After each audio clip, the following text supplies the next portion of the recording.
meeting and let's talk about create great conversations and meaningful relationships.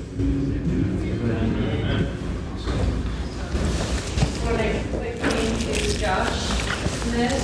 He's actually been friends with my father for 30 plus years. Whoa. So he's been definitely rooted in our family for a very long time. I think you even were around when I was being adopted. We kind of learned that journey. I remember. Yeah. So he has been walking a lot of seasons with my father and my family, and I'm so glad he's here, and I can't wait for all of us to learn from you. So. Thank you so much. Yeah, no, our family, my little girl was raised by her mom, got a little bit with singing lessons and things like that, and they did a bunch of stuff together. And Raul was in real estate business a long time ago, so now he's been helping people in politics, and so it's just really good to be here in Maria and Walter's new addition. That's awesome. So I'm Josh Rogers, and I wrote a book off of class, and we kind of branded it, made it a yes. All right. So, and the book is to learn banker's secrets to maximize your income. So, lower taxes, protect your assets, and qualify for the best loans. When I got acquainted with Maria, there was a lot of hard money and things going on, right? And so I'm assuming there is. And I started to realize that maybe there's better options, and they're just as bad, almost. But it's cheaper money.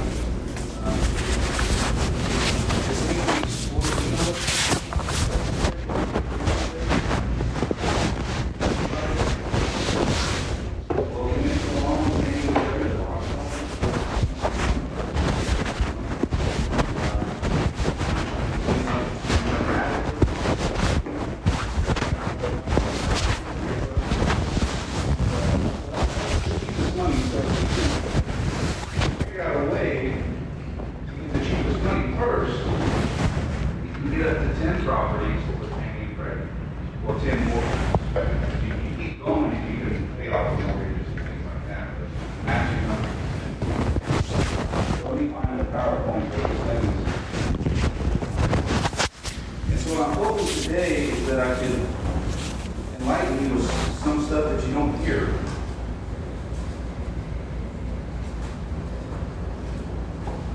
And so all my information has been vetted by underwriters, tax professionals, a CPA, and things like that. So the disclaimer I just skipped over was, hey, look, I'm not an attorney, I'm not a CPA, but I'm going to explain a couple things. Now, everybody's ready for another 4 hours, right? That's right. Come on. Okay. Is that it? Just 4? Yeah, just 4 hours. So it's really a 3.5 hour class. So we're just going to talk about a couple of highlights that I think that other people don't talk about. And when I was, I do mortgage lending for my day job. And so I see all these mistakes and I see things happening, especially on tax returns. And it just dawned on me, people don't talk. Right? They don't communicate. So 99% of the CPAs out there don't understand how your income translates to the underwriting world, the loan world. And then also I have a scenario in here where there's a CPA making over $1 million a year, 4 offices, several people under him. He's advising hundreds of people. And the guy couldn't get a loan for $200,000. So I was saying, hey, wait a minute. If we start putting 2 and 2 together, this guy's advising all these people. There's a lot of bad advice out there. Or maybe the advice is incomplete, and things like that. So that's why I want to kind of bring the light to everybody. So that you know when you're talking to your CPA and your tax professionals or your financial planner, making your plans, and even most importantly, your loan officers. Because a lot of them don't know. And a lot of them haven't taken the time to learn it. How many people here are really proficient in tax returns? They read the tax return. Anybody, right? So if you learn it, it'll help you. There's a book that, one of the Trump books that teaches you how to grow your real estate business. He goes, if you ever want to raise, learn tax law. And so that intrigued me years ago. Hey, I want to raise. I want to make more money. And so anyway, look, before I start or continue, let me introduce Chelsea. I apologize. So Chelsea is with Greater Nashville Title, and she's a great friend, and we've done a couple of these classes at her office. She has an extensive network of investors, and last class we taught it with a CPA that does investors as well.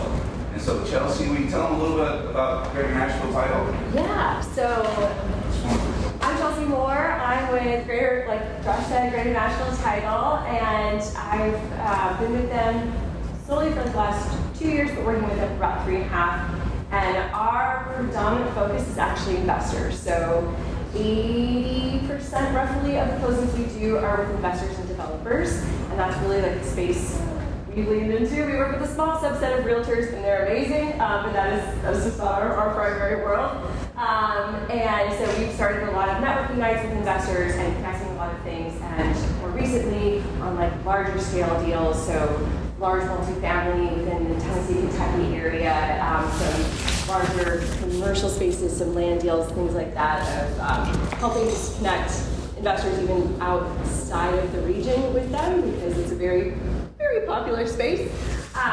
So yeah, that's what we've been doing for us since 1989, and working with investors since day one. Awesome. Yeah, and they do a lot of hard money. They write notes. I did a development where I needed a shared driveway letter. The attorney wrote that for me. There's all kinds of legal work that you can get from this. And that's another thing I do is real estate development. And so what we're going to talk about is just probably this first section. And then we're just going to try to rock and roll through this so I get you some information so you learn hopefully something. All right, so I've written like 5 books, real estate developer, all that kind of stuff. Now what kind of got me was when I talk to people when they sit down with a tax preparer or CPA, has anyone ever asked you your goals before you file your tax returns? Right? So the thing is that Brandon and I were just talking about this. It's like if you're a W-2 employee or you're self-employed, say that you're making $200,000 to $300,000 a year, how many houses can you buy with that income? So you're making $150,000. You're going to get capped as far as your income because we're not, this is rental properties. How many people are making over $1,000 a month net on the rental properties? No one, right? So it's hard to make money on rental properties. It's more of a longer game. And so the point is that as far as the financing piece goes, you're going to be capped. And so if you want to not be capped, there's a way to do it. Has anyone ever heard of like from a lender, hey look, you co-sign for your daughter or kid a car, your mother or brother a car, and those payments. Hey look, if you get us 12 months of those canceled checks, we'll get that debt out of your debt to income. So to help you qualify. Has anyone ever heard of that before? So you do the same thing with real estate. You can do the same thing with real estate. But all you do is you retitle it to a trust or an LLC so you can expand your real estate portfolio. So now if the LLC or the trust is paying the payments, it's out of your debt to income ratio. Especially if you have 4 months. And as soon as it hits your Schedule E on your tax return, that's where you show your rents and your royalties and all that kind of stuff is on your Schedule E. That's what it helps. But if it's titled out of your name and that entity has its own checking account, that debt comes off your debt. Does that help? Yes. Right? So you can grow. That's how you can get up to your 10 properties. this may be skipping ahead, but Yeah, no, please. Please ask all the questions. Yeah. That's what makes it fun. in doing that, from a liability standpoint, Yeah. obviously each property has its own LLC, right? Well, that's up to debate. Well, sure, but is that what you're saying applicable to the way you're doing it, or are you saying it's better to have like one LLC and all the properties flow through that? I haven't got there. Okay. But that's So what's that's skipping the line. But however, the thing is that if you just, it's about planning, Right. right? It's about planning. So number one, you want to protect yourself. As soon as you jump into this, you want to protect yourself. Now, in the state of Tennessee, when you do an LLC, there's, well, in every state, an LLC is two different types, right? There's a single member and there's multi-member, right? And you have, let me find this slide here. Let's see if it's here. And we can, rental income, we can get into that, but a lot of you may know some of that. So I want to, let's see if we can.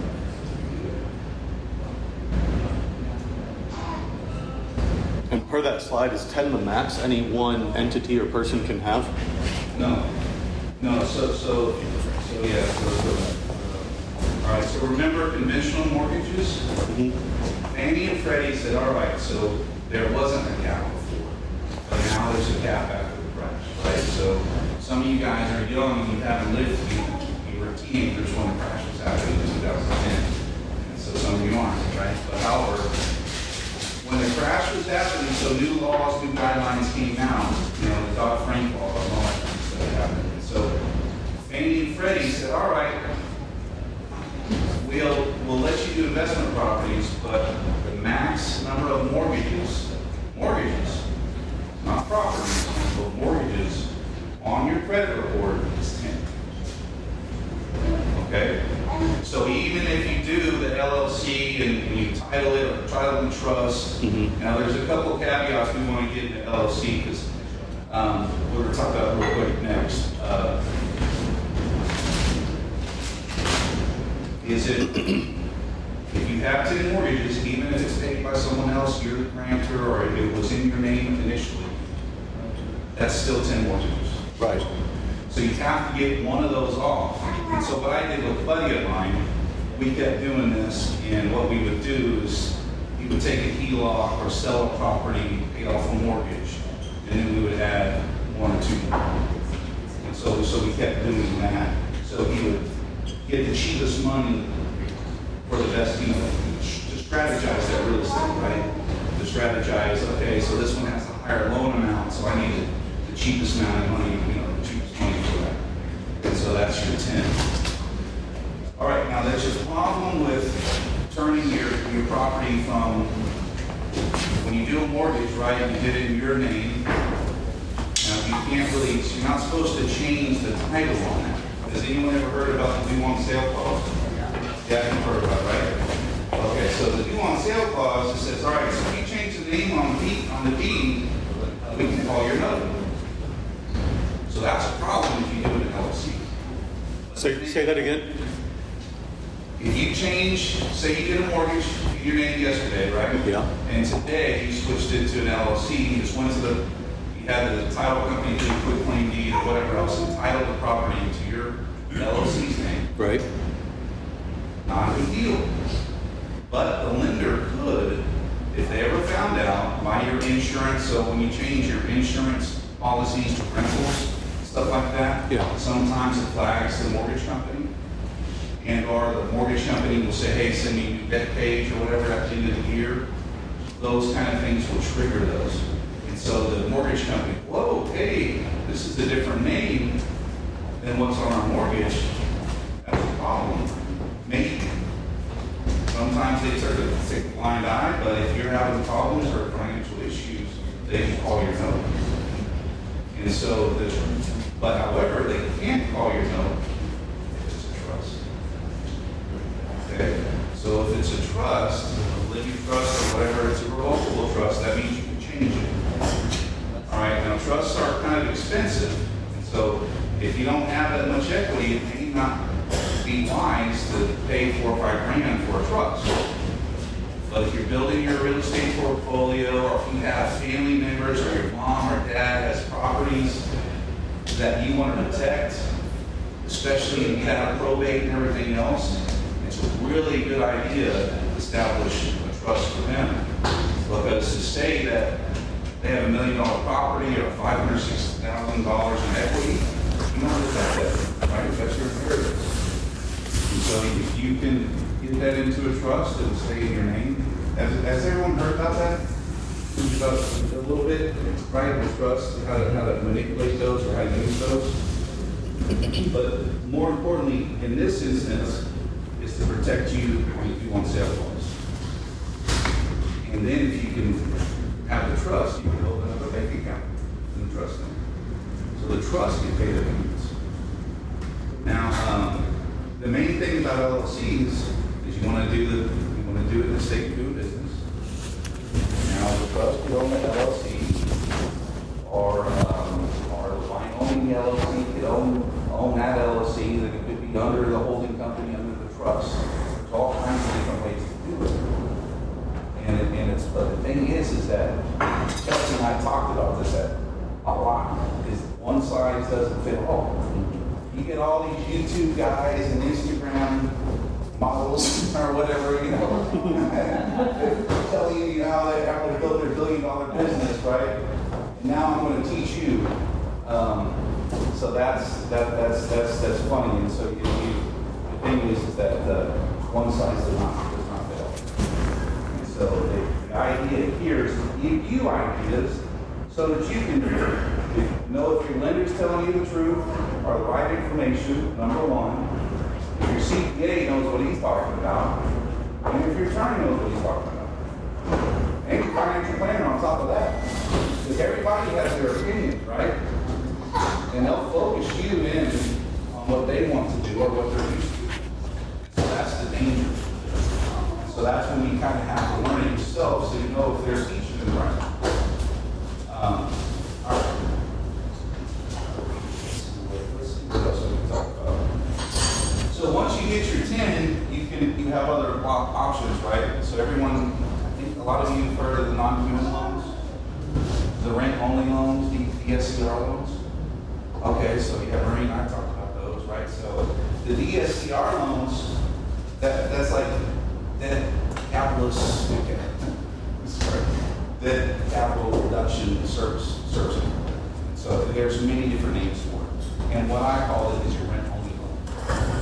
And so if you buy a property and you put your 25% down, okay, this is not hard money, but there's points associated with it and things like that. But however, if you put your money down, you can use the rent only to qualify. Okay. You remember did we look at those when we did yours? You may have. Yes. Okay. Yeah. But the thing is that you want the rent to cover all the expenses. And so if your mortgage, your taxes, your insurance, and your HOA dues, those are all the expenses. So the rent has to cover that. And so these things called DSCR loans right here, they offer that for you, so you don't have to prove your income. You don't have to show your tax returns. You don't show anything but a rent schedule. And what the rent schedule, where that comes from, is the appraiser. So the lender will order appraisal and do the rent schedule. And that's your market rent. And so you can't charge crazy amount because it has to make sense. Right? Anyone else? Questions on the DSCR loans? Can those fluctuate with like the Augusta rule? Like, so downtown Nashville, you have a loft or Airbnb or whatever for CMA, so you can jack up the rates for rent during those times. You know what I'm saying? Well, not really. Okay. I mean, you can if you have the Airbnb rental or whatever stats there. But however, that's something more difficult. The Augusta rule is something that's an enhancement to your tax returns, right? The Augusta rule is, who knows about the Augusta rule, right? So that means you can rent your primary residence out as a rental for so many days per year. And so that's the investment. But to me, you were talking about investment property. Well, I was saying if you just filed that as your primary residence. Right. But that's what I was saying, would that loan then qualify since you're technically renting it out, or would it have to be a conventional loan? I don't know, that's a CPA question, but however, think about that too, because yeah, if the Augusta rule is for your primary. But Right. however, it's like kind of like Uber, right? You get, you get to charge more when it's in the high traffic times. Right. Surge Yeah, fest. that's what I'm saying, charge, right? Yeah. So basically, that's all you're doing on the Airbnb, it's like hotels. Right. You know, you're charging more during the conventions. Yeah, I was thinking like say we have a beach house. Yeah. Right? And it's like, hey, we're gonna go on vacation to Montana. We're gonna be gone for 2 weeks. It's beach season, everyone's taking their family vacation, Right. so we can charge more than the normal annual average. That's what's going with my head. Right, exactly, that's your primary. Let me show y'all something fun. So this talks about pros and cons, about LLCs and S corps and all that kind of stuff. Well, let's get to something that's really fun. Let's get to tax scenarios. Let me show you some real life scenarios. All right, so this is a realtor. Does everybody know the magic word depreciation is? That is like your best friend in the real estate business. So, yes, right? That's probably why you're doing this, right? Depreciation, yes. Depreciation is like the magic word, and it's a lovely word. It's the most beautiful word out there. Now check this out. So we can't really see it too well, but this is a Schedule C from a real estate agent, a real life tax return, all right? So he made $191,000, and after his expenses, he's at 151. So he's paying taxes off the Schedule C, off the 151. All right? And what I was showing before, this is blank. This is the depreciation section of the Schedule C. It's blank. So it's my close friend, and I'm like, hey, where's your depreciation, man? Well, what are you doing? He's like, oh man, my CPA wouldn't let me do it. I'm like, dude, you just bought a gigantic BMW SUV that qualifies. You need that depreciation. Tell that guy, go back to him and tell him no, he's got to file the depreciation. So check this out. So let's show you what his tax implications were before he got to me. So right now, off this 151, those couple of deductions, blah, blah, blah, he's at 110. His tax liability, the IRS is $33,000. Yeah, exactly. Don't tell anybody that I don't like the IRS. Right? I don't think any of us like the IRS. I don't want them to come after me. All right, so now, this is the new Schedule C. After the tax preparer told him 3 times he wasn't going to do it. Can you believe that? That sucks, right? So 199 for his income, $96,000 for depreciation. So has anyone heard about the 179 rule? That's basically you do accelerated depreciation on vehicles, planes, boats, all that kind of stuff. So this falls under that rule. Now this is in 21, so things have changed a little bit. Your government has changed your appreciation rules. Bigger, right? Yes, bigger. They're phasing it out. So this year was 80%. The previous year was 100%. So after y'all remember 9/11, right? So 9/11, they spurred on the car price and they put out this accelerated depreciation. That's when Hummers came out. Y'all remember when Hummers? So many people were buying Hummers. Now they're buying G-Wagons because of this depreciation rule. So you can write off 100% from your taxes. One time in year of purchase, right? Yeah. Yeah. It doesn't have to be new. Right. It can be used, it can be Yeah. anything, right? So check it out. So he goes from 199, 96,000, taxable income to 61,000 from 151. Isn't that fun? Right? Yay!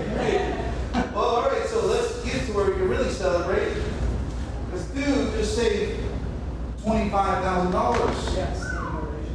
Yes, stimulation. I love it. Will you go on the road with me?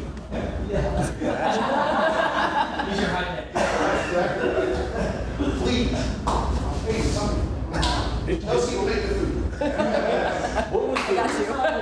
What was the CPA's reasoning for saying he wasn't gonna write off like $100,000 vehicle? That doesn't make sense to me. Well, because you get a little bit gray area, right? So here's the gray area. Do you ever drive that to church? Do you ever drive your vehicle? It's titled in his name. Sure. And so it could be claimed as personal use. So if you really want to avoid personal use, buy it in your company. Right. But however, he's a real estate agent, he needs a nice car Yep. to drive around, Yep. to pick people up and show them $1 million properties, which we have here, right? You don't want to pick them up in a Corolla, an old Corolla. Some of the newer Corollas are nice. But, right, so he's got the BMW, but he's selling, some big homes. So you could also say, well, yeah, I do drive it to church, but it's marketed. I've got my real estate license plate on the back. But that's the thing, is you have to battle sometimes. Right. And it's a matter of opinion. And then you have to, the CPA, hey, I'm not going to follow you on this, or I'm not going to do it because my name's going on this too. All right, sorry, I'm going to get another CPA. Exactly. So, but that's how hard it is sometimes. When you think, man, I'm paying you. Right. Now, the other thing we're probably learning out there is that there's two different types of CPAs, right? What are the different types of CPAs? Tax filers, tax advisors. Right, so another way to put it is compliance and strategy. So compliance just takes your information that you give them and translates on the return and gives you the return that you gave them. Right. So my buddy, in all defense to the tax preparer, he probably said, hey, I drove this car to 10,000 miles. So all he was using was the $12,000 miles versus the 96,000. And so my friend he just gives me this return, and I'm like, dude, what are you talking about? We'll talk about this other thing. So anyway, so the point is that you kind of have to learn it yourself to protect yourself. There's no easy way around it. For example, this is a brutal example. So right now, I am a lender on a project, on a property for a family of 8 people. And I'm the 4th lender. They've been turned down 3 times. So I'm the 4th lender. So I get her tax returns, and so what happened is she lived in this house for 26 years, then bought this other house and go, oh my God, I can't live here because it has a pool. My autism son can't handle the pool, we don't trust him around it, so then they just rented it out. And so now they went to the same loan officer, back to that person and said, hey, I need another loan, I can't do this one, we're going to rent it out. The husband did the tax returns on TurboTax and put his rental income and everything in there, but he missed a property. His Schedule E only had 1 property on it, and he had actually 2 because he switched one to a duplex that he didn't. There was actually 3 properties. The one they left, right, they didn't live in, was the pool. Then the one that turned into a duplex. And so now they're stuck out. But no one told them that they did the taxes wrong. And so the problem is that they had a lease for the previous year, or leading up to that year. So 6-8 months of lease for 2023, but it wasn't on the tax return. So you can't get credit for the lease because you had it the previous year. So what we did is I called up the same CPA. Last night, we were working up until 10, I actually stayed up till 12 working on this file, but it was 10 p.m. and the CPA said, hey, I finally finished your return. I called her at 4 p.m. She redid the whole return, amended the return, and added the rental properties on it. And now they had all kinds of income to qualify for the deal.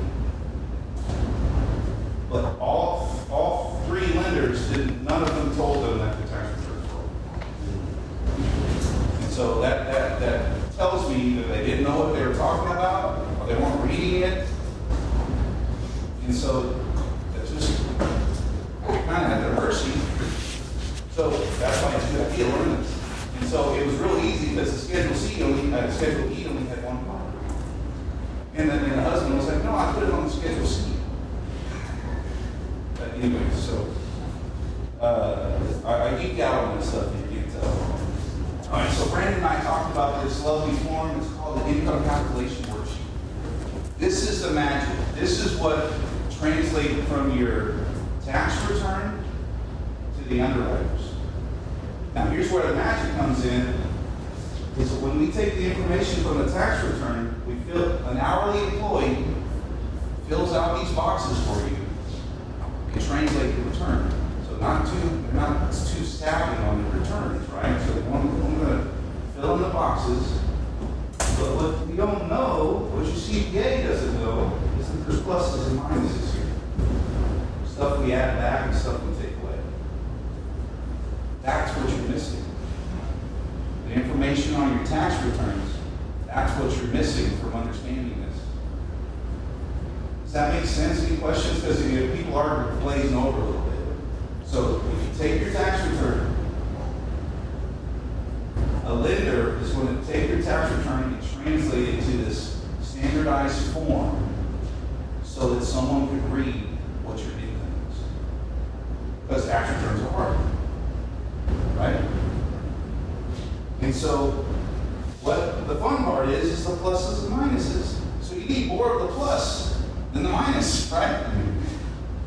I get excited about that, right? So depreciation, number one, depreciation is a plus. There's his 96 grand. So his income, check this out. So his income was 151 to 154 after his deductions and everything. We add this. That's his income. But here, his taxable income went to $61,000, right? So he's paying $25,000 to the IRS. Well, this is the same numbers from the. Yeah. Oh, yeah. Thank you for pulling that together. So this is the same realtor. We're seeing the income calculation worksheet off of Schedule C. And so you see IRS form. So this is the Schedule E part down here. So check it out. So the $61,000 is his taxable income. But now from the lending side, we can add $96,000 back. So his income is $158, not $61. So does that make sense? So you pay the IRS less, but you qualify for more loans using the magic word of appreciation. And Chelsea is really entrenched with this cost segregation. Have y'all ever heard of that? Cost segregation. Yeah, there it goes. Okay, so if you own multiple properties, has anyone ever talked with you about appreciation on your houses? Like a house is supposed to completely fall apart in the IRS eyes in 27 and a half years. So your house is supposed to recycle every 27 and a half years. Y'all heard that? Is that from purchase or from your bill? Typically purchase. Yeah, so I would think so, but yeah, because it recycles every time you open it. Right. Yeah, and so that would thank you, Chelsea. Which is why like the first 5 years is really important for capture. Yeah. Yeah, and so it wouldn't matter if the building was built 100 years ago. Like Right. it starts with you. Yeah.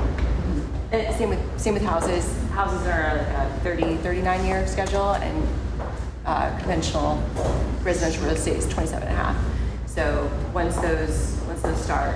Yeah, so learn appreciation on your appliances and everything else.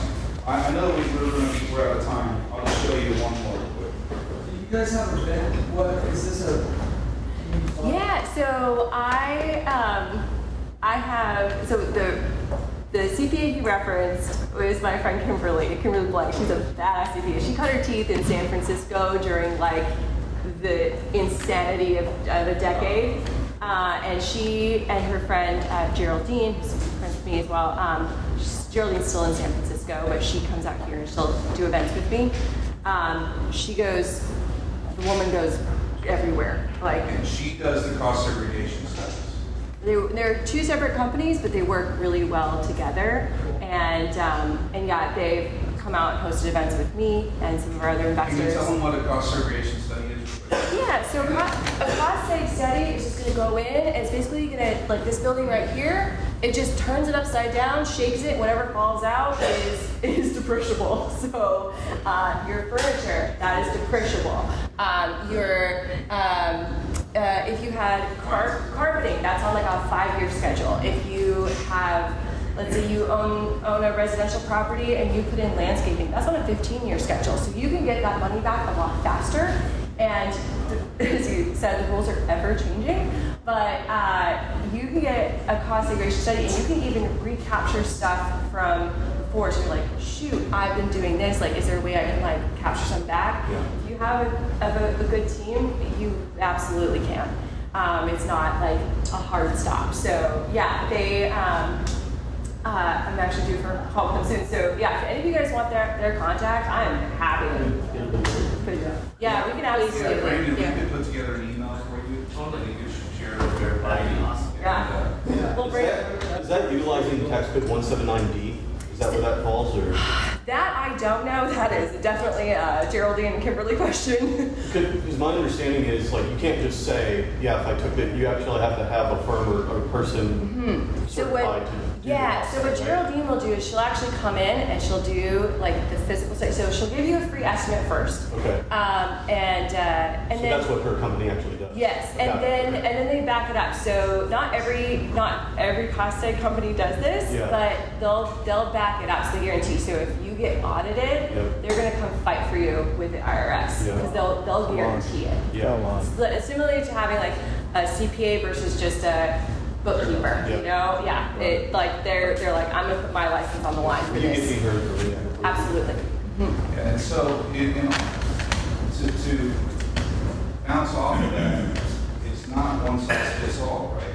And so it may not be cost effective if you only have 1 or 2 rental properties. So a cost segregation study may not be cost effective, but you can learn some of those appreciation skills and figure out how to use it. Do you have a good resource for those, for all the depreciation? Just Google it. That's the only thing I can know. But however, for the more lots of properties, because cost segregation study is expensive. Because they're coming to you, they're doing all the work, they're giving you a report to say to provide with your returns, back up your depreciation schedule. And so it's saving tons of money, hundreds of thousands of dollars, or maybe millions of dollars. Yeah. But the thing is that it's an investment.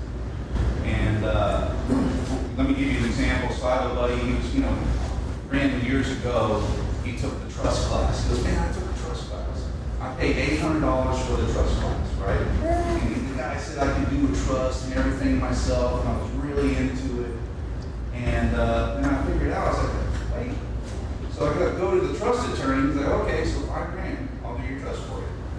Wait a minute, $5,000, okay, so I spent $800, all right, $5,000, so I'm in here $6,000 now. How much equity do I have? So you talk to another buddy, he goes, why don't you just take your equity out with the ELOC? Then you're protected. You don't need to do the trust because now you're leveraged up. And so the trust, and that's what I'm trying to say, is one size doesn't fit all. It doesn't fit all because you kind of have to think about it all, right? So the $5,000 attorney fee may not be worth it at the time. Cost segregation may not be worth it at the time, but it's good to know about it. And it's good to be shooting for those goals to get ready for that. Do y'all want to see the CPA's return real quick? Come on. All right, awesome. Okay. All right, so only 2 more hours. All right, so This is very tough. thank you. All right, I love this. All right, so check it out. So 2020 hype man. He wants to rise, Chelsea. You get the A+. Return working money. Yeah. We got to go. All right, so here's his 21 return and his 20 return. Now this is his business return. It's 20 from his S corp. So in 20, he grossed 1.6 million. All right. His business, his ordinary income was 144 after all the expenses. All right. So so now, he went from 20 to 21, now his income is declining, and that's another thing to know. You never want if someone ever asks you for a P&L on your returns, and the income declines from the previous year, you hurt yourself. Now they're going to use the lower year. So if anyone ever asks you for a P&L that you produce yourself, if your income's declining, you're going to use the lower income. Okay? So just note that. I don't know if you will remember it, but it's good to know. So $1 million. So check it out. So this guy making over $1 million a year, 4 different offices, couldn't qualify for $200,000 loan. So let me show you why.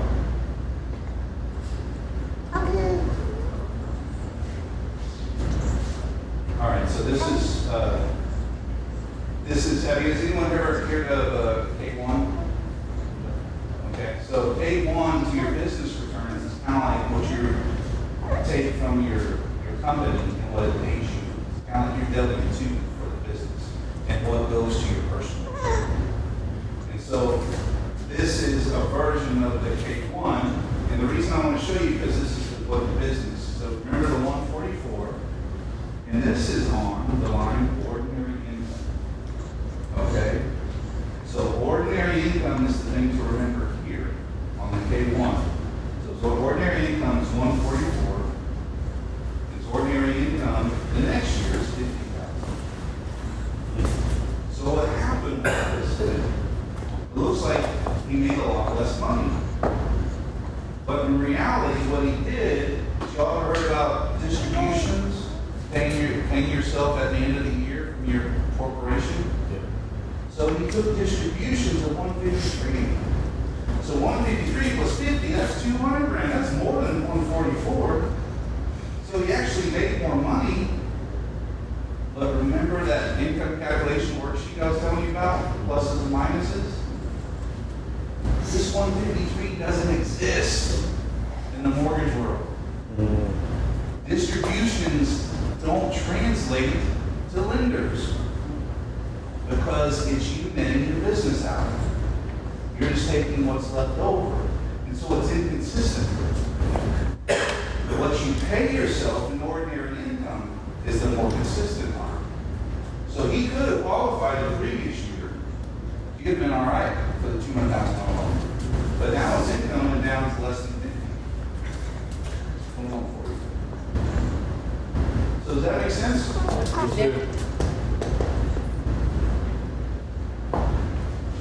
And on top of it, he did this 1 year payable note. And so if anyone talks to you into doing that or talks about it, you had to pay this note off in a year. And so that 50,000 just became negative 600. It became negative 6,000 because this 1 year payable note is due in this year.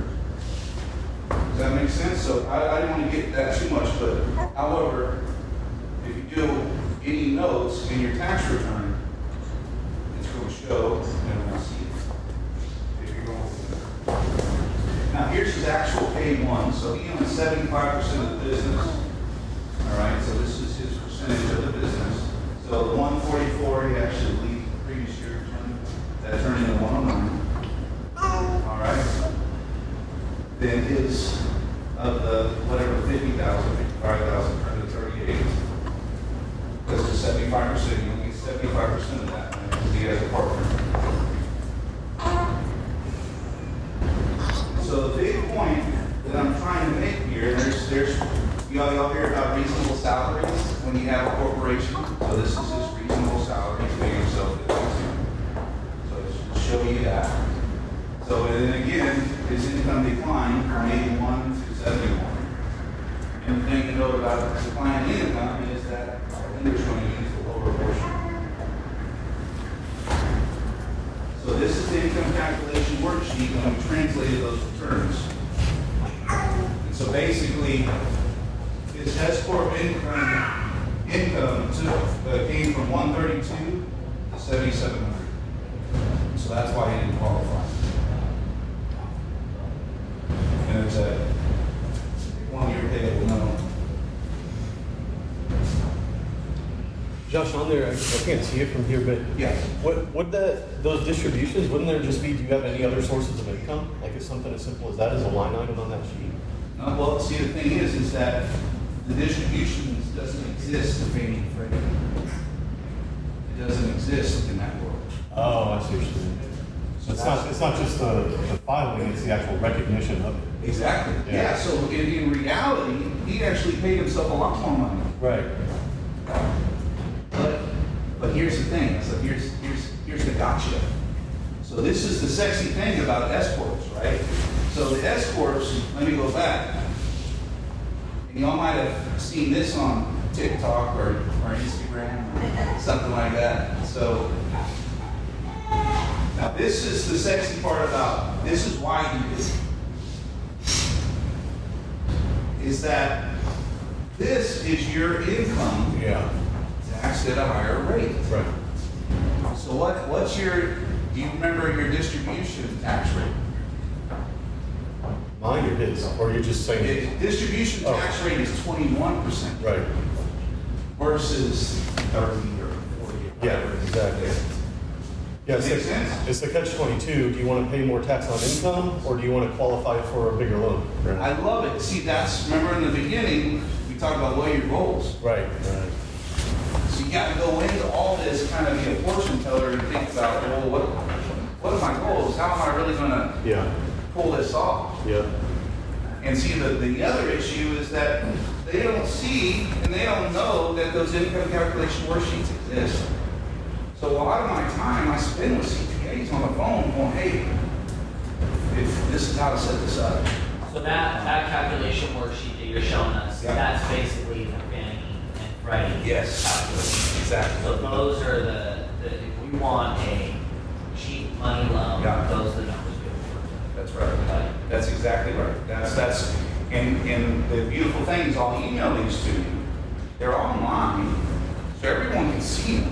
Mm-hmm. You can Google income calculation worksheets. You can do your own, but they're kind of complicated in a sense. But however, so the beautiful thing, and well, the thing to learn about income calculation worksheets,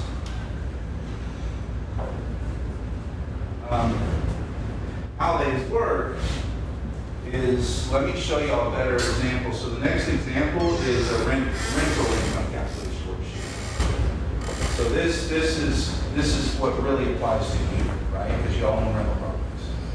So this is how we look at a rental schedule. This is how we're going to translate your Schedule E to an income calculation worksheet. This is where it's going, right? So this person, real life, their rent was $10,800. All right, so we take that 10,800, put it at the top line, 10,800. But at the bottom line over here, after all their expenses was 10,218. So they didn't make any money, in a sense. But the good news is that we get to add all this stuff back. So if you just took income and expenses, this person taxable income would be 582, right, on the rental. But we know some of the stuff is a real expense. And number one is that appreciation line right here. There's your plus. But you get to add back your insurance. You get to add back your mortgage interest. You get to add back your taxes you pay. And if you add any HOA fees. And so now your $10,000 in rent turns to $8,800. So it's not so bad, right? But the $8,800 divided by 12 is $733. So does that make sense on rental income? How it kind of works? So, and then have y'all heard about on your rental income, this is something really cool to know. So I had a Christian artist, right? A Christian artist here in Franklin, pretty decent name. He was wanting to get into real estate. He had an investor to buy a bunch of properties with him. So what we did is that he was off touring, right, because of COVID. So he upped his income by production. So anyway, what I'm really getting at is that before your property, so this is one big thing to know. I'm switching gears a little bit. You can buy the most amount of properties in 1 year if you want, because of your tax return. So check this out. So what this guy did is he had some extra money plus his mom's money. So he went and bought 5 properties that year. But he would only qualify for 1 in reality. But since he bought them in that same year, they never hit his Schedule E. And so I got to use the actual lease for the income. Does that make sense? So that's why he could buy so many the first year, because he had enough money for his down payments. But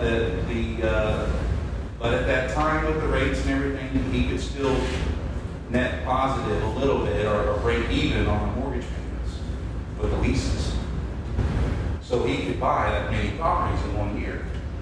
But as soon as his next year tax return came out, with his Schedule E, with his losses and everything else, now he can't buy anything. But however, he tapped into it, and if he would only bought 1 that 1 year and waited to the next year, he'd have been done. And technically, from a Fannie and Freddie perspective, he could have bought 10. Yeah. If he would have had enough money. Yeah. Yeah, for the down payments and stuff. And then you need reserves. So that's the other thing on the investment property, you need 6 months reserves. You need down payment and reserves. And if you can net that mortgage out with your lease payments. Now, the other thing to note about lease payments, y'all might have heard about this, lenders only let you use 75% of that. Y'all heard about that? So if you have a lease for $1,000, when it comes to us, we're only going to give you credit for 75%, $750. So you have a 25% vacancy there. But once Why is that? because it's reality. But a lot of this is not. Yeah. That's a huge vacancy. Well, yeah, but it's been that way. Yeah. And so that's basically it's a contingency to protect the lender. Yeah, there's no guarantee you'll have a renter. Yeah, it's just like owning a business. How many successful businesses go on after they start, right? The fail rate is gigantic. The fail rate on owning investment properties is pretty gigantic. And after the crash, so I lived through the crash. I started this business in early 2000. After the crash, the first thing that went, or during the crash, was investment property. So that's why lenders are so hardcore on investment properties, because that's the first thing that was foreclosed on. Because it's obvious, you don't want to you want to stay in the house you're living, so you're not going to foreclose that. So you stop paying the payments on your rental payments. What do y'all think? Does this help? Yeah. This is great. Yeah? You said you need 25% down plus 6 months of that Sure. $1,000. So if it's $1,000 a month, $6,000 Yeah. on top of it. Yeah. Yeah. And so that's your goals there as far as investment property. There's different ways to work around that stuff. Like how I did it. If you just take the most vanilla loan, it's 25% down for investment. What's the ratio now, if you know, on like someone wants to count their 401k or IRA as assets? Is it still, it used to be 66%? Yeah, 60. Yeah. Yeah, so if you have a 401k or an IRA or anything, retirement funds that you've been saving up with your W-2 or whatever else, or parents gave, whatever, if you have that income or that money in a retirement account, it's tax deferred, right? So it's tax deferred, so they're going to only give you 60% of that. What if it's Roth? What if it's tax free? That's a good question. That's a good question. Actually, I'll have to look that one up.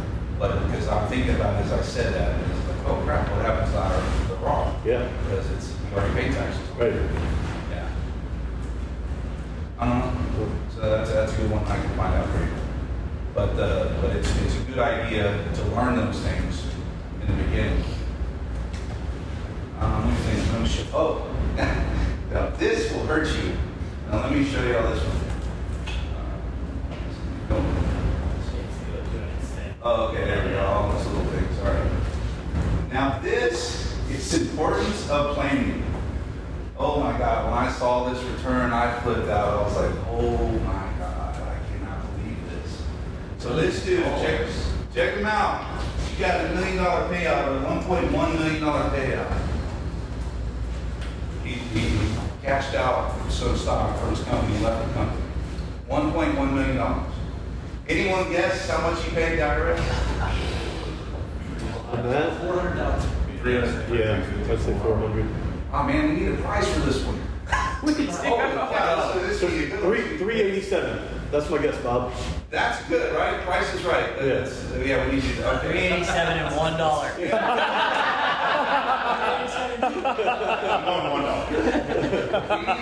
need to learn. We did. Yeah. So that, man, that's fun. That's awesome.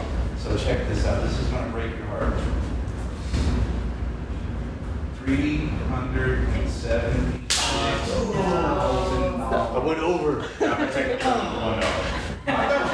thought you were, yeah. I thought I was smarter than that too. You guys are close. 40% around about, right? Yeah.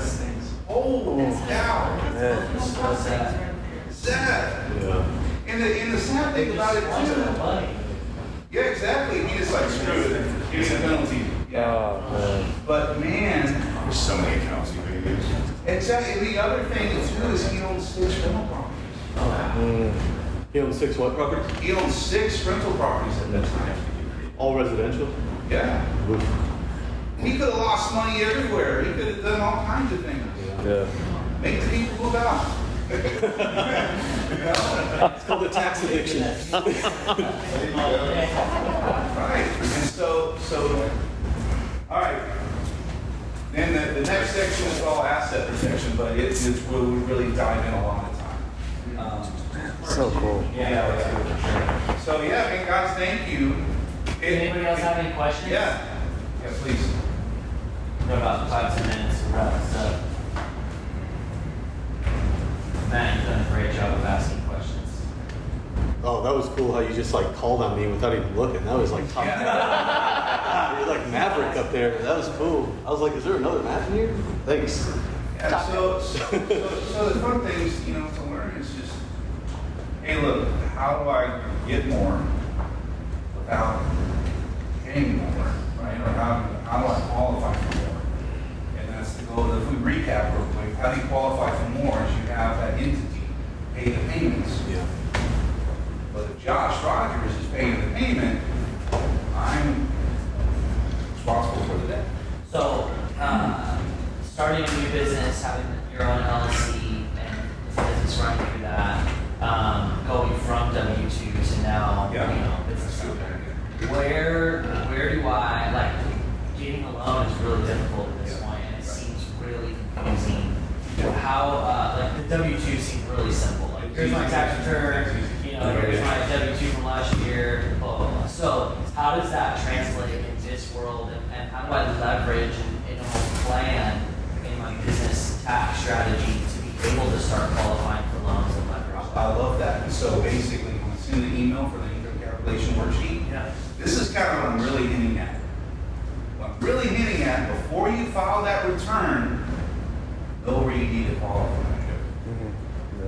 Before you file that return, know where your income needs to be.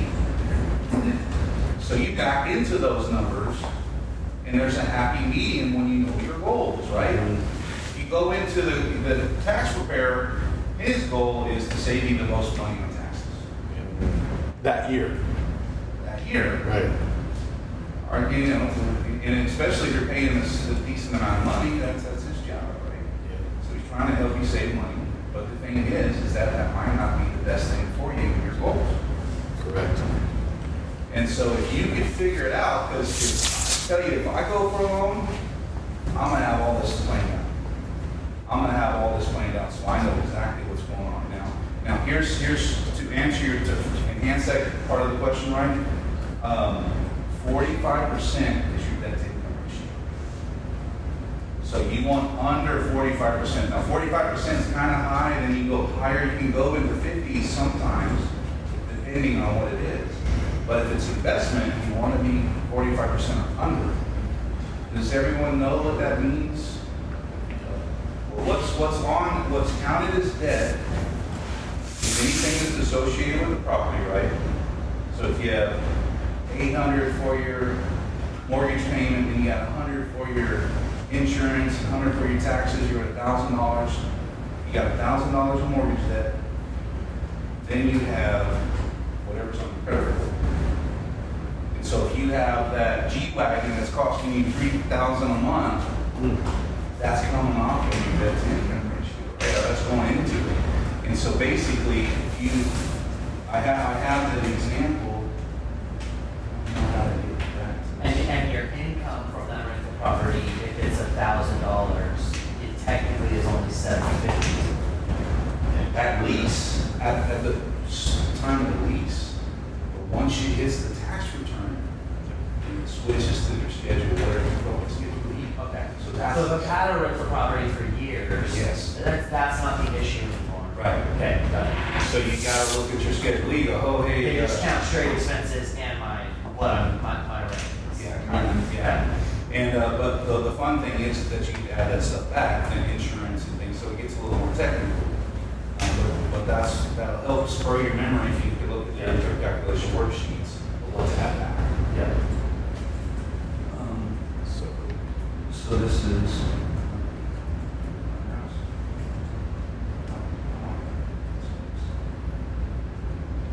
I don't know about anybody else, but my wife and I are like complete opposites when it comes to this stuff. She would have fallen asleep by now. Yeah, So, yeah, my life is like, get away from me.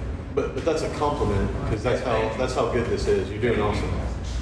Yeah, thank you, because, well, like I said, I geek out over this. Yeah, Some same. people, but in reality, man, when you're stroking the checks, you know, like that client I was talking about, hey, you did your tax returns wrong? And she's like, oh my God, I let that to my husband. I don't want to learn that. And I'm like, well, okay. So then after getting to know each other, she's like, dude, I gotta learn this. Because man, it's gonna cost me money. And the thing is that we've got so much bad advice out there. Mm-hmm. That's the problem. Yeah, amen. That's the problem. And you know, it's just, and Brandon, I'm sure you've seen a lot with these different people coming in and out of here with their decisions they made and what they've done. It's real dangerous. Let me see if I can bring this up to you.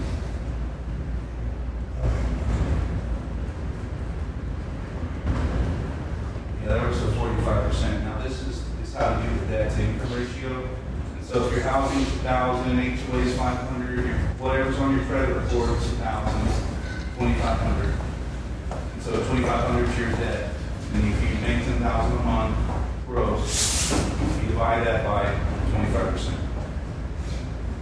Now, it gets complicated. That's nice and easy when you're a W-2 employee. But when you own rental properties and everything else, it's hard to know what your income is. And that's what dawned on me one year. You know, we have a mutual friend that I'm a partner with, and he's got tons of properties. Guy's worth millions. And he goes, "Man, do you think I qualify for a loan?" I'm like, what are you talking about? You should be telling me. But he has no idea what's on his returns and how that translates. Make sense? Yeah. And then, and so all this is too in the book and stuff like that, but it's not a sales pitch. I'm really just trying to help people and get out there. I sit at my desk a lot, and so I need to get out there and meet more people and stuff like that. So that's why I'm here too, and help. Anybody else? Give it up for Josh.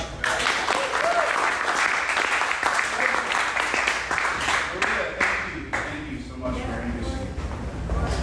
And Josh is going to share a link to his book as well as that worksheet, and then I'll get it posted on the Discord for us. So, Thank you.